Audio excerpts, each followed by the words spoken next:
matter of gambling a little bit of lottery. We hit 2 crossbars, so I'm just guessing that this wasn't ordained penalty. What was your opinion on Honduras coming in?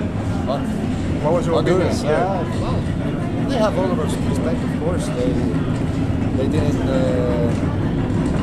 try to play an ugly game. They always try to play their own way, and I think we did the same. That's why we dominated the second half and the whole.